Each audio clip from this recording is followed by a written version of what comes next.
Saudara yang dikasihi Tuhan, kita akan melanjutkan pembahasan mengenai katekismus Heidelberg.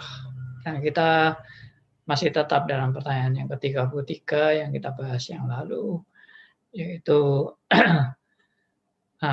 saya khusus mau membahas mengenai kita sebagai anak-anak Allah.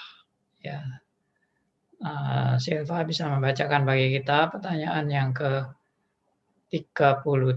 sekali lagi.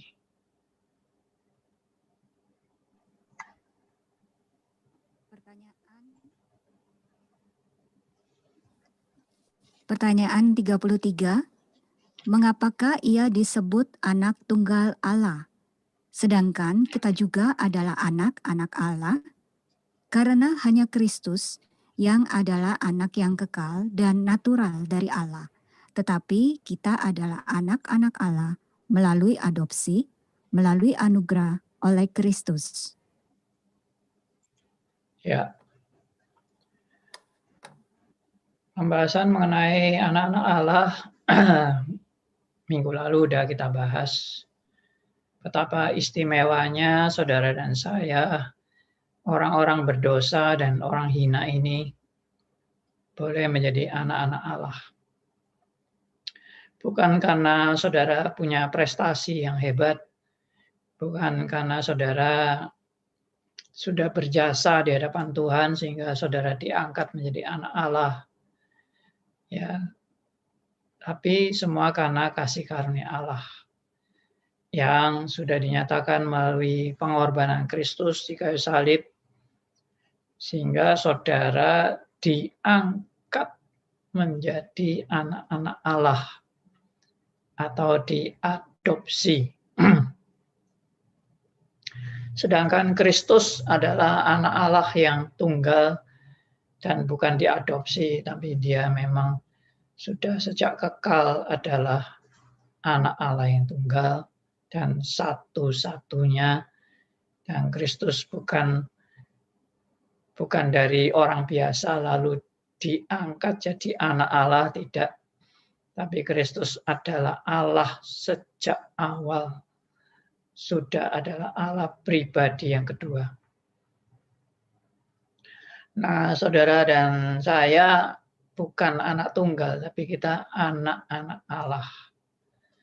Dan kita diangkat menjadi anak-anak Allah. Jadi ada status kita yang sebelum percaya kita bukan anak-anak Allah. Tapi waktu kita percaya kepada Tuhan, barulah kita diangkat menjadi anak-anak Allah. Seringkali kita anggap istilah anak-anak Allah ini biasa-biasa aja, tapi suatu yang sangat luar biasa dan sangat istimewa. Karena kalau saudara anak presiden aja kan sudah istimewa. Anak raja itu sudah istimewa. Ini anak Allah melebihi semua yang istimewa tadi. Amat sangat teristimewa dan itu juga bukan hak kita, itu juga bukan jasa kita, sama sekali tidak. Tapi itu anugerah Allah. Sekarang hari ini saya mau menekankan satu hal lagi tentang anak Allah, yaitu sebagai ahli waris. Ya, ahli waris Allah. Karena itu kita membaca Alkitab, sekali lagi kita buka Alkitab dan tolong Silva bacakan dari Galatia pasal keempat. Galatia pasal keempat ayat 1 sampai ayat 7. Ya, Galatia pasal 4 ayat 1 sampai 7. Silva membacakan buat kita semua. Galatia 4 ayat 1 sampai 7. Yang dimaksud ialah, selama seorang ahli waris belum akil balik, sedikitpun ia tidak berbeda dengan seorang hamba, Sungguh pun ia adalah tuan dari segala sesuatu. Tetapi ia berada di bawah perwalian dan pengawasan sampai pada saat yang telah ditentukan oleh Bapaknya.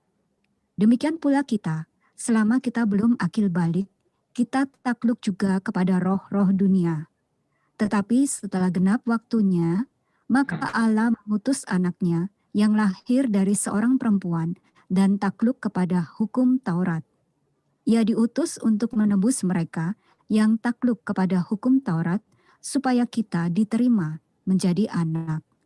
Dan karena kamu adalah anak, maka Bapa telah menyuruh roh anaknya ke dalam hati kita yang berseru, Ya Aba, Ya Bapa. Jadi kamu bukan lagi hamba, melainkan anak. Jika kamu anak, maka kamu juga adalah ahli-ahli waris oleh Allah. Ya. Satu hal yang istimewa yang juga ditekankan dalam ayat ini adalah kita saat menjadi anak, maka kita memanggil Allah sebagai Bapa. Ya Aba, ya Bapa. Ini juga satu panggilan istimewa dari ciptaan kepada Sang Pencipta. Dan tidak ada panggilan seistimewa ini dari semua agama-agama lain. Kecuali Kristen saja memanggil Allahnya itu Bapa. Ini menunjukkan hubungan yang sangat istimewa dan hubungan yang sangat dekat.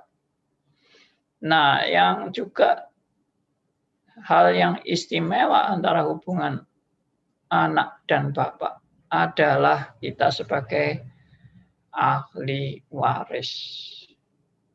Nah, ini yang juga seringkali digembar-gemborkan oleh beberapa kelompok Kristen yang meninggi-ninggikan nanti kita akan dapat warisan yang luar biasa dari Bapa di surga. Itu lalu menjadi imin-imin. Ya, imin-imin itu apa ya? Ya, pancingan yang menyenangkan sekali, ya. Ya, suatu hal yang sangat diharapkan, yang sangat besar sekali, yaitu warisan. Ya, dan ditekankan sekali kita sebagai ahli waris itu, wah, kita nanti akan mendapat kekayaan yang luar biasa, berlimpah-limpah. Bayangkan kalau Anda ini seorang konglomerat, lalu Anda mendapat warisan dari orang tua Anda. Waduh, kekayaan yang luar biasa. Dan ini bukan hanya konglomerat, ini lebih dari konglomerat, bahkan pencipta konglomerat, bahkan tidak bisa terhitung harta kekayaan yang luar biasa daripada Allah di surga. Jadi kita akan menerima warisan kerajaan Allah, ya. Lalu itu digambarkan nanti kita bisa kaya raya, kita bisa berlimpah-limpah harta, kekayaan, ya, lalu fasilitas, lalu wah, udah macam-macam deh. Pokoknya nanti emasnya, lantainya emas, ya, atau temboknya berlian, lalu apalagi sudah macam-macam itu warisan.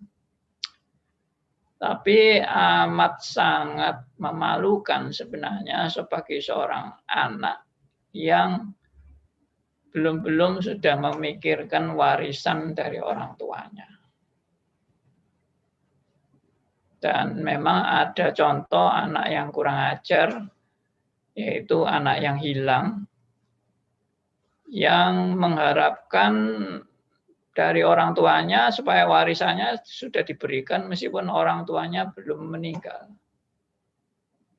Ya, sudah minta dulu warisan. Itu biasanya anak kayak gitu itu dianggap anak kurang ajar dan memang betul-betul kurang ajar, ya. Dan betul-betul tidak tahu diri. Orang tuanya belum meninggal kok belum sudah minta warisan.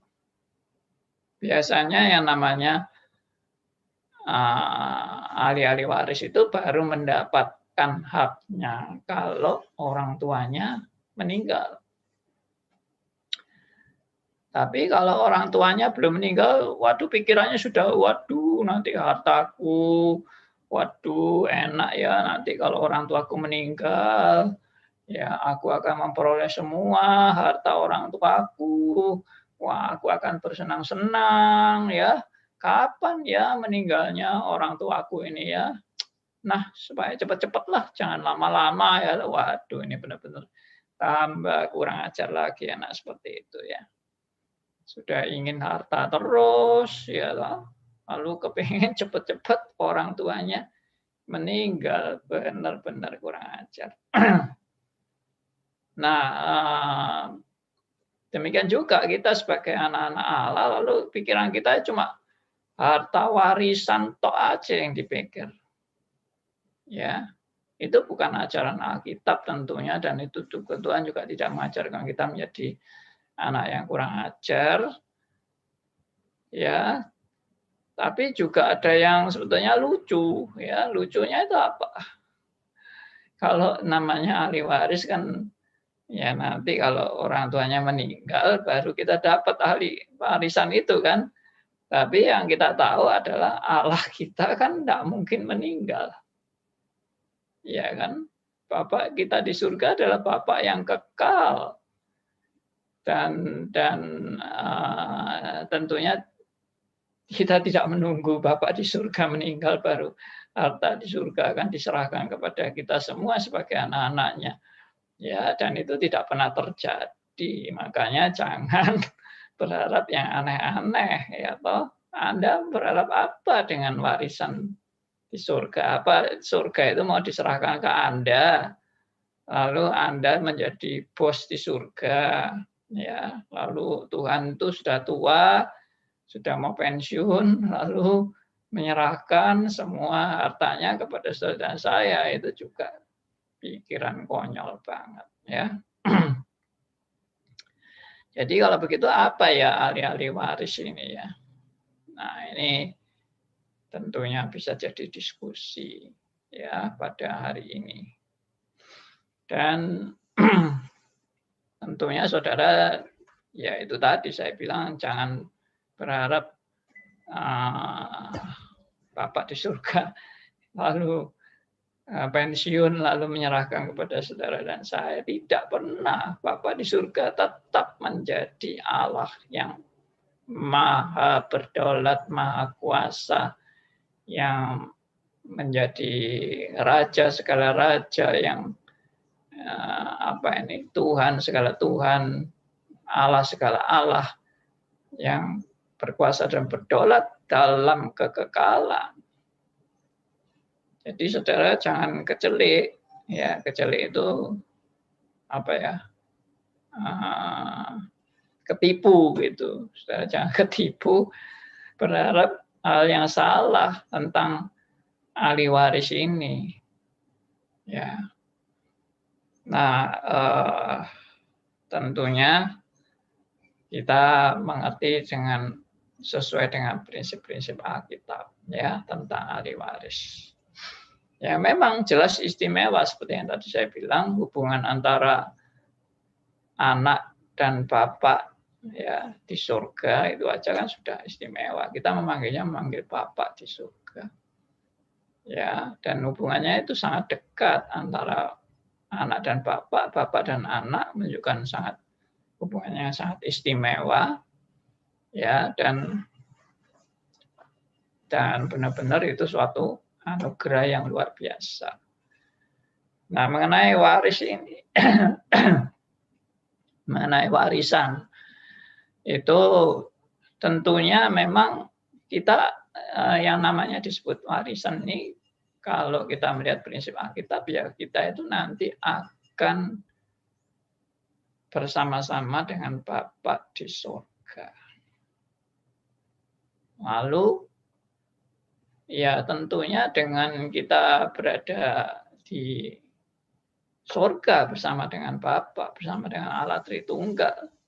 Ya kita juga menikmati akan segala segala yang disediakan Allah bagi kita di surga. Nah, itulah yang disebut dengan warisan kita, yaitu yang disediakan Bapa di surga bagi kita semua. Ya, dan itu apa saja ya kita tidak bisa 100% mengetahuinya. Ya tunggu aja nanti. Yang pasti memang benar-benar istimewa. Tapi menurut saya jangan, dan ini tentunya menurut Alkitab juga, prinsip Alkitab maksudnya. Jangan orientasi kita adalah selalu kepingin dapat warisan. Itu sudah motivasi yang sangat jelek. Sama juga seperti kita ini selalu ingin dapat pahala. Melakukan segala sesuatu ingin dapat pahala. Ingin dapat penghargaan. Ingin dapat reward. Ingin dapat warisan. Nah itu yang salah. Itu motivasi yang jelek dan kotor dan tidak murni, ya, tidak murni, dan sudah istilahnya itu ada udang di balik rempeyek, ya, atau udang di balik batu. Ya, jadi jangan saudara seperti itu. Lalu apa yang harusnya kalau tidak seperti itu? Yang harusnya itu adalah saudara sadar kalau kita ini sekarang bisa hidup itu anugerah Tuhan. Kalau saudara dan saya bisa diselamatkan itu adalah belas kasihan Tuhan yang luar biasa. Saudara tidak perlu pikirkan reward, tidak perlu pikirkan pahala atau juga warisan. Tapi Anda sekarang sudah dijadikan anak-anak Allah itu sudah amat sangat istimewa banget ya. Dan itu yang membuat atau yang memotivasi Anda untuk bersyukur kepada Allah sepanjang hidup Anda. Dan dengan bersyukur itu Anda selalu mau belajar berbuat yang terbaik bagi kemuliaan Allah. Itulah motivasi yang paling benar. Kalau motivasi Anda kapan warisan, waduh saya nanti dapat warisan enak, waduh saya nanti kaya raya, waduh nanti saya berlimpah-limpah, waduh apa. Itu sudah pikiran-pikiran kotor, kedagingan, keduniawian yang kita mau bawa nanti di surga. Itu sudah tidak ada itu pikiran seperti itu. Ya memang nanti kita akan dapat berlimpah-limpah luar biasa berkahnya, tapi itu bukan menjadi motivasi utama Anda. Kalau itu menjadi motivasi utama Anda itu membawa ya motivasi kotor itu ke dalam surga, dan itu tentunya tidak diperkenan oleh Allah. Ya, saya nggak tahu nanti akibatnya apa ya. Karena ada di kalimat-kalimat Tuhan Yesus yang mengatakan bahwa orang yang mengajarkan hal-hal yang tidak benar, ya, dia akan mendapat tempat yang terendah di kerajaan surga. Apakah ada tempat yang nggak terlalu rendah, ada tempat yang tinggi di kerajaan surga? Rendahnya bagaimana? Di tengah-tengah bagaimana, yang tinggi bagaimana, lah itu juga bukan urusan kita untuk menafsirkan hal seperti itu. Tapi mungkin juga itu ya membedakan posisi. Tapi sekali lagi itu jangan menjadi motivasi. Lalu motivasi Anda dan saya ingin di tempat yang tinggi nanti di kerajaan surga, itulah yang menjadi cita-cita saya. Waduh enak loh kalau di surga di tempat yang paling tinggi itu, wah jadi bos cuma nyuruh-nyuruh aja, yang lain adalah pegawai-pegawai kita yang disuruh-suruh. Nah itu juga motivasi duniawi lagi dibawa ke surga, ya. Nah, ini nasihat daripada kebenaran, prinsip kebenaran iman Tuhan adalah ya kita percaya akan janji Allah dan kita juga bersyukur pada janji Allah bahwa kita adalah ahli warisnya dan kita mendapat istimewa banget. Nah, karena itu bukan itu yang jadi motivasi kita, tapi segala tindakan kita adalah tindakan yang penuh dengan ucapan syukur dan rasa atau kesadaran ketidaklayakan. Ya, kesadaran akan ketidaklayakan. Saya sangat menekankan hal ini karena sebetulnya bukan sebelum ya. Jadi ada status lain dari saudara dan saya. Kita ini statusnya kan banyak ya.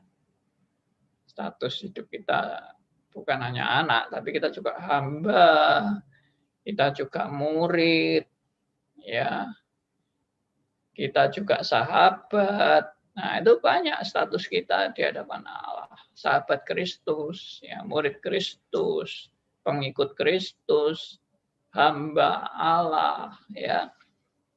Nah, terus anak Allah. Jadi kita jangan cuma anak, pikirannya yang lain nggak dipikir. Pokoknya aku cuma mau anak. Seorang anak sudah bukan jadi hamba. Jadi aku tidak mau jadi hamba Allah. Aku mau jadi anak Allah. Jadi itu tidak bisa. Semua status itu berlangsung bersama.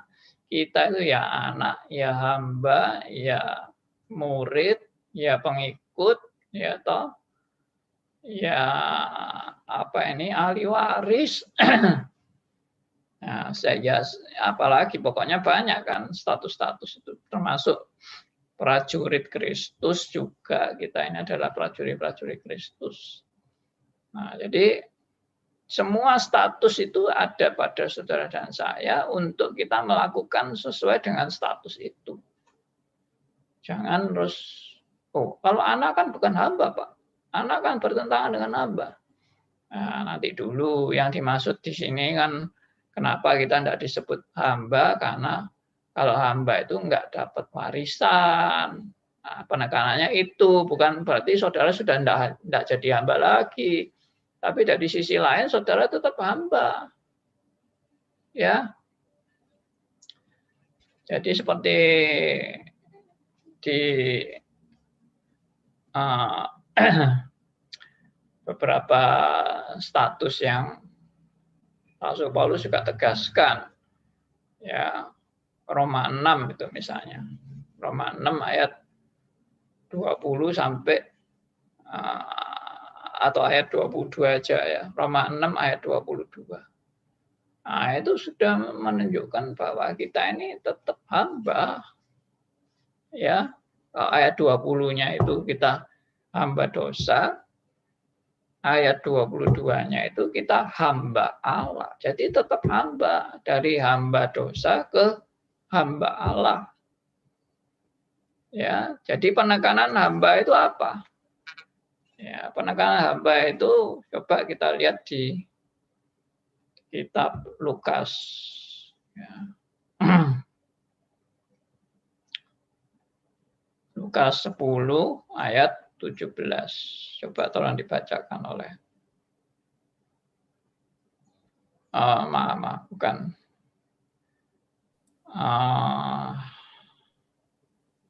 Lukas 17 ayat 10. Terbalik ya. Lukas 17 ayat 10.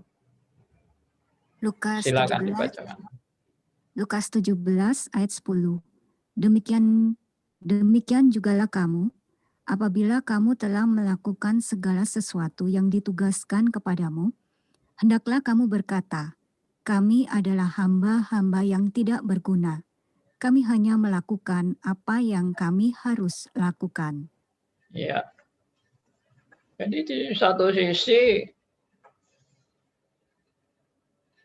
Anda jangan terus setelah jadi anak tidak mau lagi jadi hamba. Lalu sok hebat jadi anak itu. Sok merasa aku punya hak ini, punya hak itu.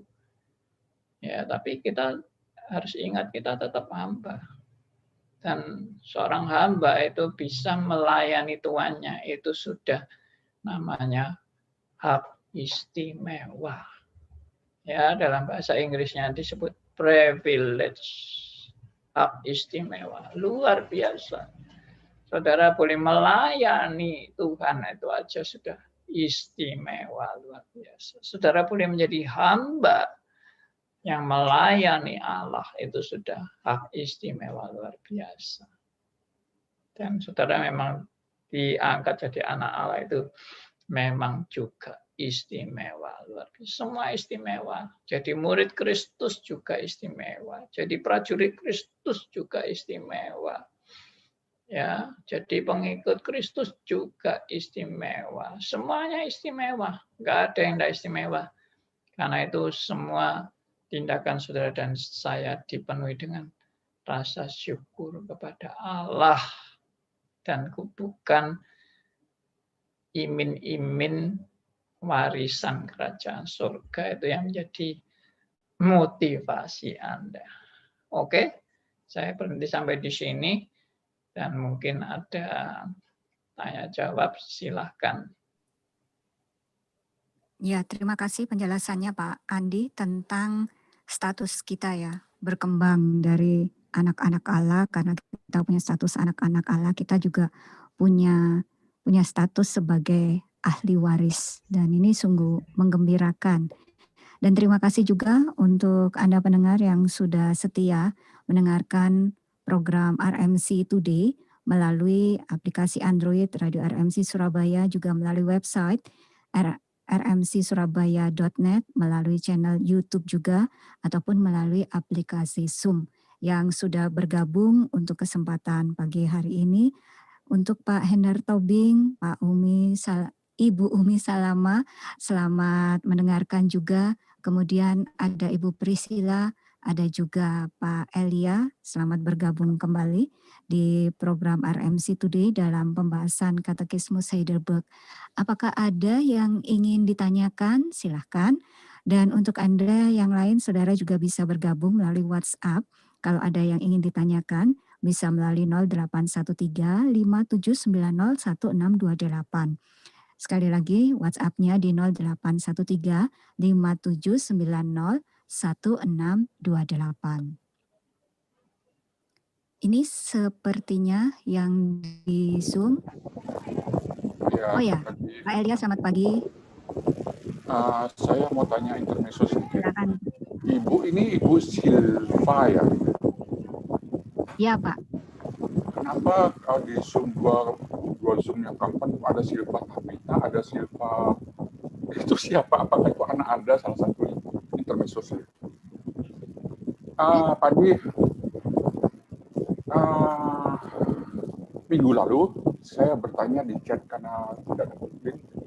Begini Pak, dalam 1 minggu tuh ternyata Tuhan kasih saya menyimak siaran Pak yang ketemu Pak kata antropomorfis. Begini, sebelum dalam kekekalan, sebelum dunia dijadikan ya, itu kan apakah itu disebut dengan Allah anak itu adalah Yesus sebelum dalam kekekalan, sebelum dunia dijadikan. Kenapa? Karena apakah karena akan ada penciptaan maka disebut anak. Kenapa anak? Karena bahasanya adalah bahasa antropomorfis, itu satu. Nanti ada yang kedua tentang ahli waris. Mohon penjelasan yang pertama dulu. Suaranya kok nggak jelas ya? Oh ya, kalau gini sudah jelas ya? Nah, Ya. ini baru jelas. Saya lupa tadi kipas anginnya mendominasi. Begini, di minggu lalu kan saya akan bertanya apakah itu Allah pribadi kedua itu adalah Allah anak. Sebelum dunia dijadikan, kenapa bahasa anak itu sudah disematkan kepada Yesus? Karena dalam seminggu ini saya menemukan kata antropomorfis. waktu minggu lalu saya mau cari kata ini tidak ketemu Pak, jadi saya menguraikan dengan sebisa saya. Jadi maksud saya, apakah karena akan tahu akan diciptakan dunia dan isinya, maka bahasa antropomorfis itu sudah disematkan kepada pribadi Allah kedua, yaitu Allah anak. Sebelum dunia dijadikan, apakah itu ada Bapa dan anak gitu, di luar tentang kedekatan seorang Bapa dengan anak yang Pak sudah jabarkan begitu jelas di sebelum-sebelumnya. Itu yang pertama. Yang kedua, nanti tentang Ya. ahli waris. Ya, memang semua istilah itu, kalau kita lihat di Alkitab, istilah yang juga menyebut nama Allah dan sebagainya. Itu kalau saya menafsirkan, semua istilah-istilah itu adalah demi manusia. Ya, demi manusia. Sebetulnya Allah sendiri di dalam kekekalan itu tidak dibatasi oleh istilah apapun. Ya, saya ulangi, Allah di dalam kekekalan tidak dibatasi oleh istilah apapun. Karena dia adalah maha, maha, maha, maha, maha. Dan yang namanya maha, maha, maha itu sebetulnya tidak dibatasi oleh nama, tidak dibatasi oleh istilah, ya cuma itu semua adalah di dalam keberadaan Allah yang memang betul-betul tidak terbatas. Tapi demi manusia, maka Allah memperkenalkan dirinya kepada manusia dengan istilah-istilah supaya manusia dalam memanggil Allah juga Allah yang jelas. Kalau tidak ada namanya kan, ya manggilnya pakai nama, pakai panggilan apa gitu kalau Allah tidak ada namanya. Jadi makanya Allah itu ada namanya. Makanya kita pernah berdebat dengan orang yang ribut dengan nama Allah, katanya tidak boleh nyebut nama Allah, harus nyebut Elohim atau Yahweh atau Yehosia atau apa, pokoknya ya itulah nama-nama yang sesuai dengan bahasa aslinya. Nah itu kita pernah berdebat kan. Tuhan sendiri aja sebetulnya kan awalnya memperkenalkan ya aku adalah aku. Ya. Dan aku adalah aku itu sebetulnya ya aku itu ya aku gitu. Aku itu enggak dibatasi oleh apapun. Tapi demi manusia untuk bisa menyebut nama Allah dengan benar, maka ya Allah memperkenalkan diri kepada manusia dengan istilah itu. Demikian juga dengan istilah anak. Meskipun memang sudah sejak kekal istilah itu sudah dinyatakan atau sejak perjanjian lama juga sudah disebutkan istilah itu. Tapi itu demi manusia untuk bisa memang mengenal hubungan yang sangat istimewa antara Kristus sebagai pribadi yang kedua dengan Bapa sebagai pribadi yang pertama. Sehingga itu disebut anak dan Bapa. Dan Roh Kudus sebagai pribadi yang ketiga. Ya semua itu hanya suatu istilah-istilah yang saya setuju dengan tadi Elia mengatakan istilah antropomorfis itu. Dan itu istilah yang sudah saya ajarkan sejak zaman awal-awal di Stris di Denpasar juga ya. Saya juga sudah menyebutkan istilah itu. Jadi antropomorfis itu adalah istilah yang mau menggambarkan, memakai istilah-istilah manusiawi, gambaran-gambaran manusiawi untuk mau menggambarkan keberadaan Allah, meskipun Allah itu tidak 100% seperti gambaran itu. Tapi paling tidak akan membantu manusia untuk lebih memahami, lebih atau lebih dekat lagi memahami akan keberadaan Allah. Meskipun tentunya Allah masih enggak persis sama seperti yang dimaksud, yang dipahami oleh manusia, karena manusia sangat terbatas, ya sangat terbatas. Yaitu yang tadi ditanya oleh Elia mengenai kata anak itu. Ya, jadi antropomorfis itu untuk memudahkan manusia memahami Allah, biar bisa nyambung, kan begitu. Itu poin yang ingin saya angkat. Yang kedua, Pak. Dulu pada saat saya bertemu dengan Pak Andi di awal, saya sudah hampir 60-70% menulis buku. Di situ saya juga mengangkat tentang akil balik. Di Galatia 4 ayat 1 sampai 7 itu menarik, Pak. Saya ada kupas di satu babnya itu. Kalau orang itu tidak akil balik, dia tidak sah begitu sebagai anak yang punya hak waris. Dalam konotasi akil balik itu apa yang bisa kita dapatkan sebenarnya aplikasi? Apakah itu kelahiran baru? Apakah itu perjumpaan pribadi dia dengan bapaknya? Karena kalau akil balik dalam tradisi Yahudi harus disunat dia. Ini saya nggak tahu ya, 8 hari disunat, apakah dia sudah dewasa?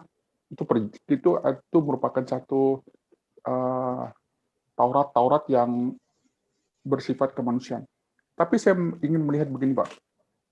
Yang anak bungsu itu, dia adalah pewaris, dapat warisan, pergi berfoya-foya, dan menjadi seorang hamba. Dia statusnya ahli waris, Pak. Tapi jadi hamba. Saya mau mengkorelasikan dengan Galatia 4 ayat 1 itu ya. Karena dia seorang hamba. Nah, titik akil balik yang sebenarnya bukan literal ya, Pak ya. Menurut Pak Andi bagaimana? Thank you. Ya, jadi pemahaman saya tentang akil balik itu ya pada saat kita lahir baru itu menjadi satu paket ya, lahir baru. Lalu akhirnya kita percaya menerima Yesus sebagai Tuhan dan Juru Selamat. Dan kita dijadikan anak-anak Allah.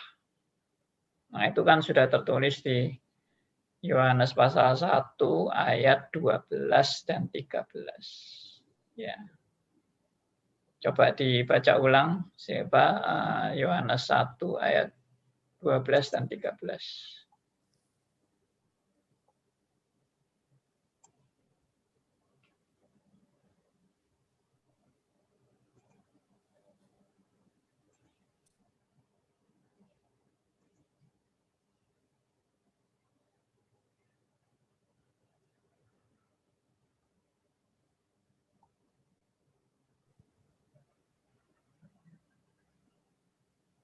Yohanes 1, 12 dan 13.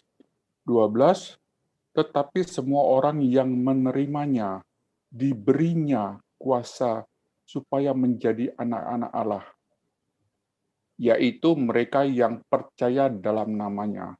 13, orang-orang yang diperanak bukan dari darah atau dari daging, bukan pula secara jasmani, oleh keinginan laki-laki, melainkan dari Allah.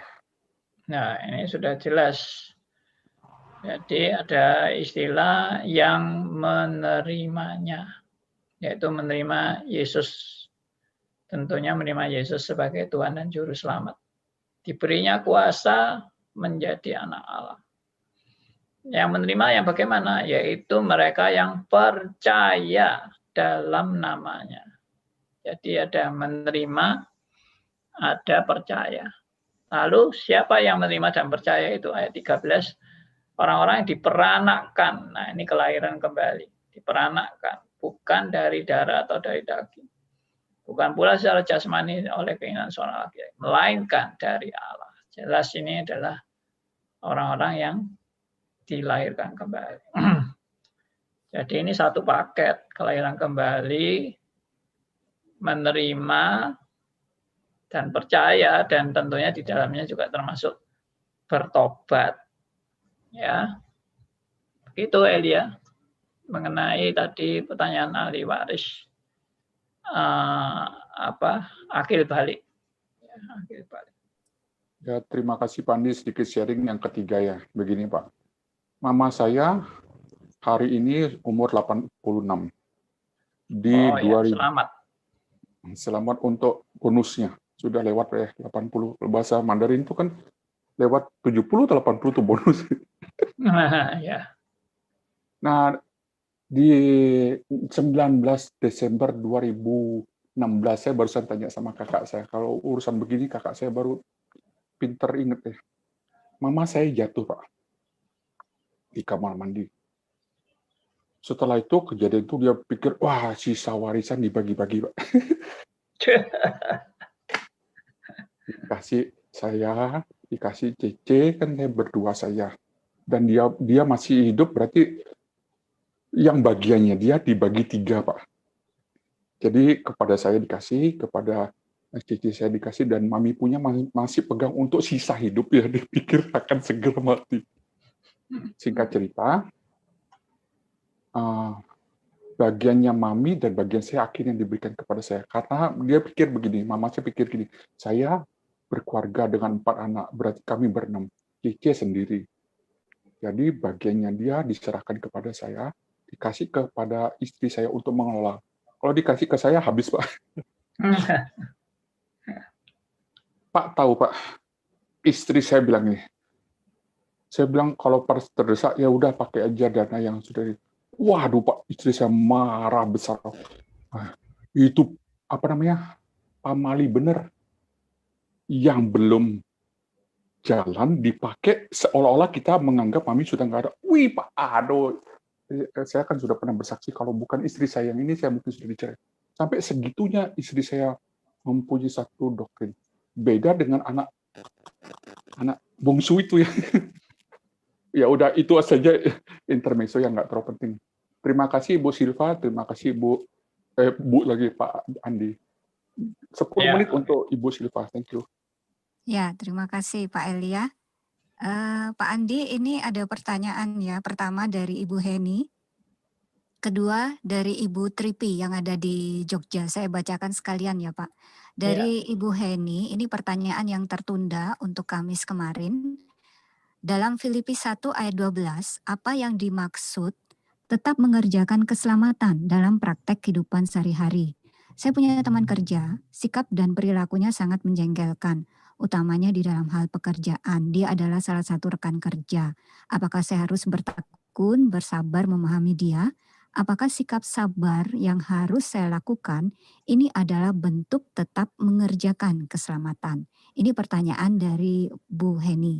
Satu lagi dari Bu Tripi nanti menyusul. Dari ayat berapa tadi? Filipi 1 ayat 12 tentang tetap mengerjakan keselamatan. Apakah sikap sabar menghadapi rekan kerja yang tidak mengenakan ini adalah salah satu bentuk tetap mengerjakan keselamatan? Ini pertanyaan dari Ibu Heni. Filipi 1. Apa benar Filipi 1? Filipi 2 atau Filipi 1? Ya, dalam pembahasan kemarin kita Filipi 2, 12, 13 Pak. Iya, bukan Filipi 1. Iya. Filipi 2.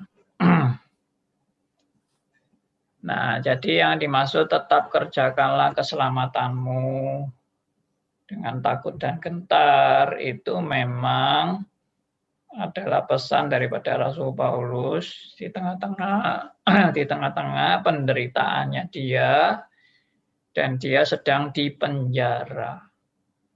Ya, kalau kita lihat di ayat 13-nya,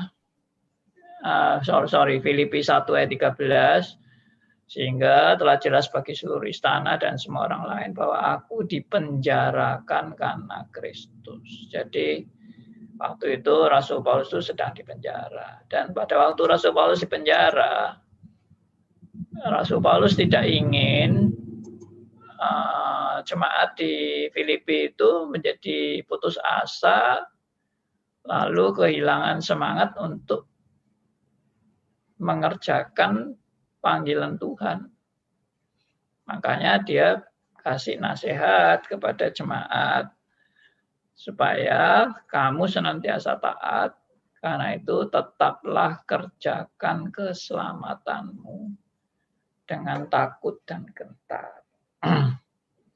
Jadi jangan putus asa melihat Rasul Paulus yang dipenjara. Mereka memang kemungkinan besar mereka juga down, mereka juga gentar, ya, mereka juga ragu-ragu, ya. Nah, jadi Rasul Paulus mendorong mereka untuk tetap mengerjakan keselamatan dengan segala kesungguhan. Ya, maksudnya takut dan gentar itu dengan segala segenap hati, segala kesungguhan, ya.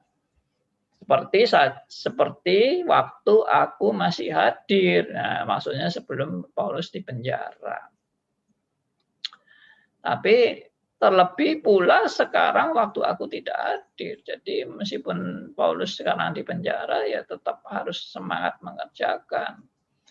Nah, ayat ini seringkali disalah mengerti oleh orang-orang kelompok Arminian yang menafsirkan bahwa ayat ini menunjukkan orang yang tidak mengerjakan keselamatan akan binasa.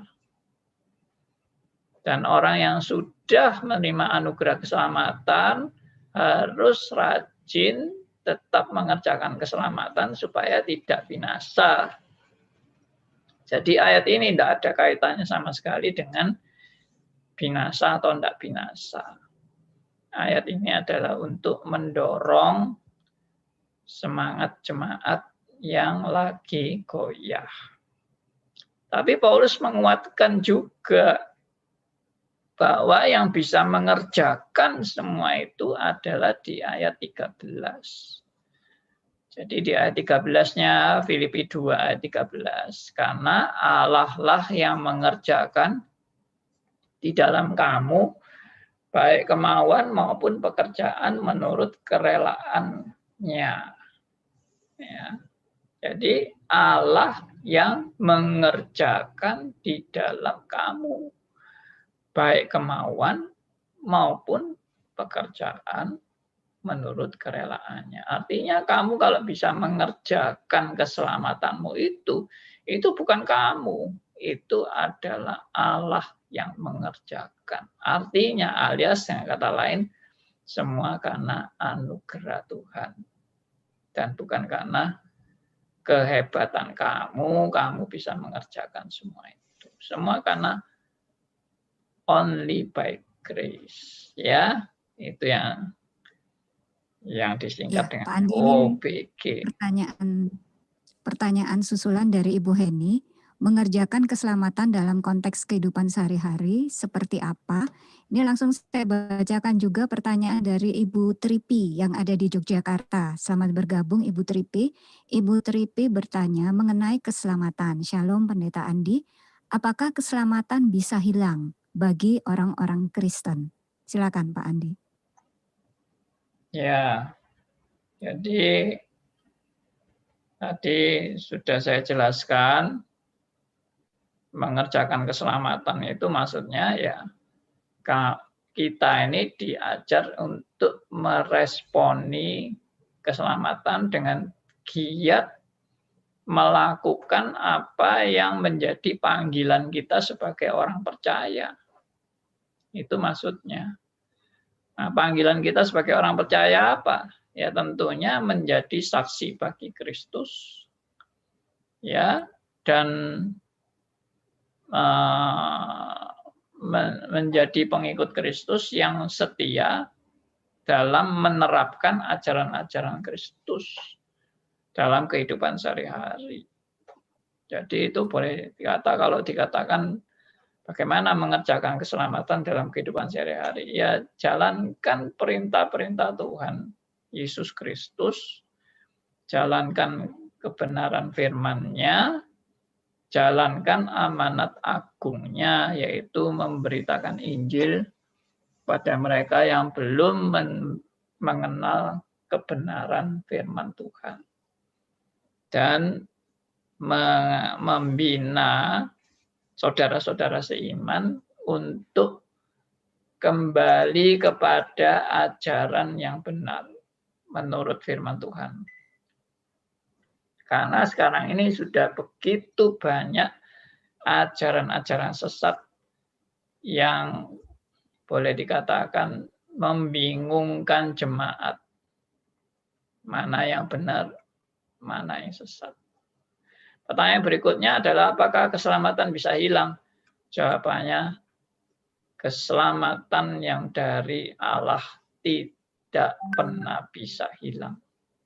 Karena itu disebut sebagai keselamatan kekal. Kalau mau baca ayatnya, baca Yohanes pasal 10 ayat 28 dan 29. Ya, Yohanes 10 ayat 28 dan 29, dan ini menjadi ayat penutup karena sudah waktunya ya. Sudah mepet sekali waktunya. Tolong dibacakan oleh Silva, Yohanes 10 ayat 28 dan 29. Dan aku memberikan hidup yang kekal kepada mereka, dan mereka pasti tidak akan binasa sampai selama-lamanya. Dan seorang pun tidak akan merebut mereka dari tanganku. Bapakku yang memberikan mereka kepadaku lebih besar daripada siapapun, dan seorang pun tidak dapat merebut mereka dari tangan Bapa. Ya, cukup dari ayat ini saja sudah menjamin. Ya, tadi pertanyaan Ibu siapa itu? Ibu Tripi dari Yogyakarta. Tripi dari Jogja dan Ibu Heni, ini semua sudah menjawab pertanyaan apakah keselamatan bisa hilang dari Yohanes 10 ayat 28 dan 29. Jawabannya pasti tidak mungkin hilang. Ya, ini anugerah Tuhan yang luar biasa. Jadi saya buat kesimpulan dari semua pembahasan kita hari ini adalah bahwa saudara dan saya sekarang disebut sebagai ahli waris, dan itu sudah suatu kepastian. Tapi jangan motivasi kita cuma mau kepingin dapat warisan saja, itu bukan motivasi yang benar. Ya, tapi memang kita mendapat suatu suatu yang sangat istimewa yang disediakan Allah bagi saudara dan saya, dan itu memang karena anugerah Tuhan yang luar biasa, bukan karena kehebatan Anda dan bukan karena jasa-jasa Anda sama sekali. Only by grace, ya, semua adalah karena anugerahnya. Oke, kita tutup dalam doa dan bersyukur pada Tuhan. Bapa yang di surga, kami sungguh bersyukur karena anugerah Tuhan yang luar biasa bagi kami. Dan semua itu mendorong kami untuk kami boleh hidup, belajar lebih giat untuk kemuliaan bagi nama Tuhan. Dan kami sadar hidup kami yang sementara di dunia ini, biarlah kami pergunakan dengan sebaik-baiknya untuk menjalankan akan amanat agung Tuhan Yesus. Kami sadari Tuhan bahwa hidup yang sementara ini supaya kami tidak menyia-nyiakan waktu yang Tuhan berikan pada kami. Tapi kami pergunakan dengan sebaik-baiknya karena hidup itu hanya sementara saja. Dan hidup itu hanya suatu kesempatan yang Tuhan berikan, dan itu adalah anugerah Tuhan yang luar biasa. Untuk kami boleh makin mengenal Allah yang benar, dan makin mengenal kehendak Tuhan yang benar, dan belajar mentaati kebenaran-kebenaran firman-Mu. Dan kami boleh terus-menerus makin mengalami akan anugerah Tuhan yang begitu berkelimpahan. Kami serahkan doa kami dan seluruh pendengar radio RMC dimanapun berada. Tuhan berkati semuanya dalam nama Tuhan kami Yesus Kristus, Tuhan dan Juru Selamat kami yang hidup sampai selamanya. Amin. Oke, terima kasih buat semuanya. Tuhan berkati.